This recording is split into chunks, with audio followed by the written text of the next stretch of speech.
Oh, and do you remember that one fucking, like, one tiny moment when they had the Star Wars death scream of, yes! I lost my shit! He did. He said the only thing that would make this movie unforgettable to him is if Luna had a line, and she had quite a few lines, actually. Not only did Luna, like I said, because I saw the plot, it wasn't going to be what I wanted it to be. If I have my choices in My Little Pony movie, would have done something different. But with Luna, I was just like, give me one line from Luna. I got my line. I was like, yes. And then we get this entire scene of her as the vice principal interrogating Twilight Sparkle in a dark-ass room, and I couldn't help but go, oh my god. Yes. Well, there goes my glasses. And I can't get them. We'll get them later. Yeah, sounds good. I really don't want to have another accident. Oh yeah! Oh yeah, let's talk about that. This has actually become the most expensive movie I have ever seen. On the way here, we had a fender bender. Now, the insurance is going to take care of it, or I will have to hunt down some people. But we had a fender bender on the way over here. We actually only made it with, what, 20 minutes before the doors opened?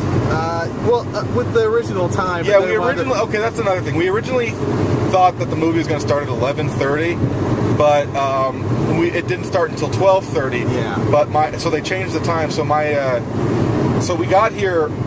We would have got here 2 hours early if it wasn't for this accident. But we got here, it was 20 minutes before we thought it would start.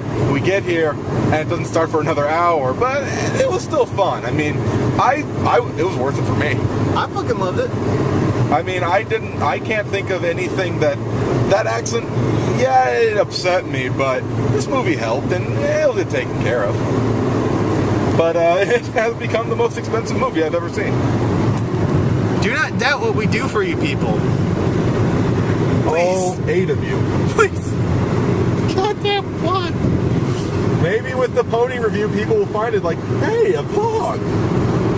If we get popular because of our vlog, I'd be okay with that, because that means we get to talk about ponies more. I'd be okay with it too. I have my own theories on that matter. So you understand, like, comment, and subscribe if you want more ponies. Tells us what we should focus on. Comment especially. Maybe you'll enjoy our other reviews, because we do anime reviews. But what I want to say is I do have a couple gripes with this movie. First off, Twilight Sparkle goes into a library filled with books, and where does she go? She goes to a fucking computer. What the hell? She knows what books are. She should just go to the goddamn books. Admittedly, apparently they use the same language that we use, because she found it. Admittedly, I understand your issues and gripes with that scene, but just me personally. Why did she need to use a photo fax? A fax, or a copier? That made no sense. This is Twilight Sparkle. She has found a new world.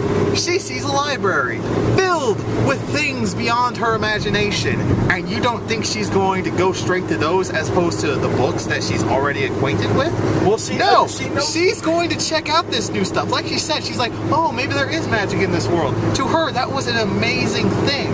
Yes, it was, and I understand the reason for it. They needed to do something to make her look stupid, so that, spoilers again, so that the villain had something to use against her.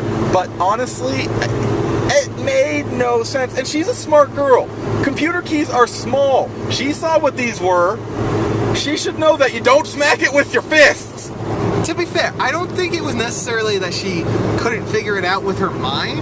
Keep in mind, she was talking to Shirley, which, by the way, I fucking love seeing Shirley. That's Shirley. This is how you know he's been a part of the fandom longer than me. I'm still learning! Yeah, you've watched the series, what, once all the way through? I'm on my 3rd viewing. Give me time. I love this fucking show. I mean, this is a show I can put on and I lose myself in. It doesn't get tired for me. Every few months I have to watch the series again. I just sit down, pop it on for a few episodes, and I'm happy. This is going to be one of those kind of movies too. And I won't lie, this movie, it really was fantastic. It wasn't, like, admittedly, a part of me is always going to think of the potential of what this film could have been. as I said earlier, Luna is my favorite character, and I've always wanted the creators of the show to elaborate more on Celestia's and Luna's origins, the time when Discord ruled Equestria. I've always wanted to see this, and I feel like a film would have been the perfect opportunity for it. But Hasbro probably just wanted some more toys, so they threw them this concept, and then they just kind of worked with it and just did the magic that they always do. They want their own Bratz dolls line. That's what they want. But they did a great job with it, so I can forgive them. Hey, let's be honest. Now, not only do they have a pony market, they have a human toy market, and they have a crossbreed market of them with all their pony characteristics. Yes, and like I said, they do this magical girl thing at the end, and I loved it. I thought it was very cute. It's like, aw. It was a Deus Ex Machina moment, really, just kind of out of nowhere. I was okay with it. It works, though. It does work. My biggest gripe, again, actually, I think the fact that they fix the friendships so readily, that just seemed kind of a cop-out. It's like, oh, so she was doing this. Oh, okay, you couldn't figure that out on your own? You all know she's a horrible human being. You wouldn't go up to, okay, Applejack wouldn't go up to Rainbow Dash and yell at her, where the hell were you? Where were you? True. I mean, then they're like, wait, you mean, oh, fixed. Okay, and admittedly, and then they use this email thing, like, oh, you sent me an email? What, you can't read a goddamn number? This doesn't say Rainbow Dash. She could have jacked her phones. I wouldn't put it past her. Okay, oh yes, yeah, but they could have elaborated on that. Let's change topic to probably my biggest issue with the film, and now that I think about it. The villain. Spitfire, right? No, wait, that's the Captain of the Wonderbolts. What was her name? Is it Sunflare? No. Something, okay, she's not important because we don't even remember her name. she wasn't a great villain. She was a very typical villain. I'm still waiting for someone to top Discord, which, by the way, no appearance of Discord. I would have lost my shit if he was a teacher. He needed to be like the history or science teacher or something, and this pop in. And I would have liked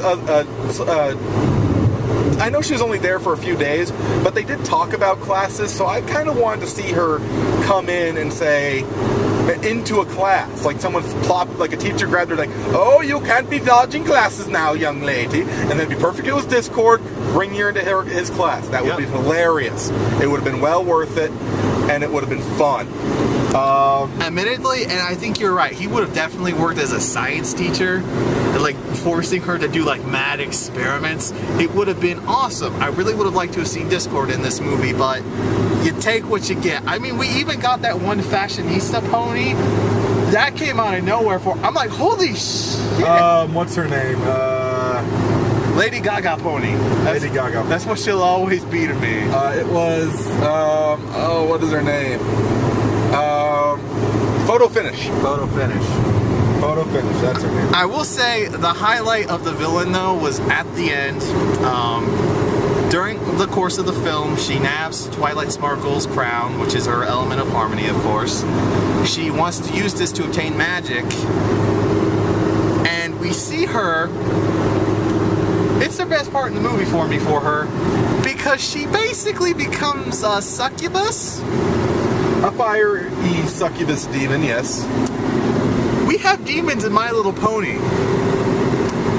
And she wasn't very child's friendly. She's, I could see that fucking with some children's nightmares. She was quite horrifying indeed, and even by my standards, she was pretty freaky. She's not Chrysalis from the comics bad, but she was pretty bad. She was very interesting, and admittedly, they did pull another, how shall I put it, Luna. And she ultimately chooses, after being defeated by the power of friendship, because don't forget, we're in a show about colorful little ponies, that completely destroyed her demon form with a rainbow Kamehameha.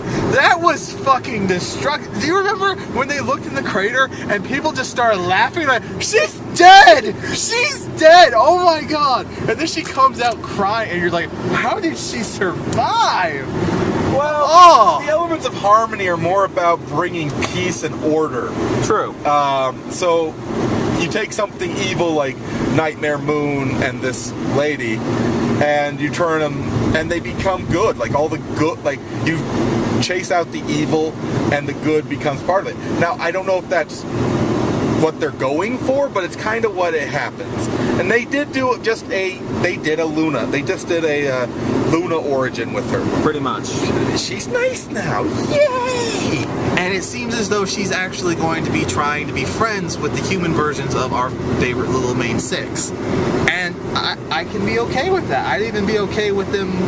It's like you said, like I remember going into this going, as long as this doesn't turn into destroying My Little Pony and making it My Little Teenagers, I would be fine. But I would actually be okay with them doing a spin-off series while continuing the main series where we see what happens with these other characters, because admittedly it was kind of interesting to see them handle the human world. I mean, these were talented writers.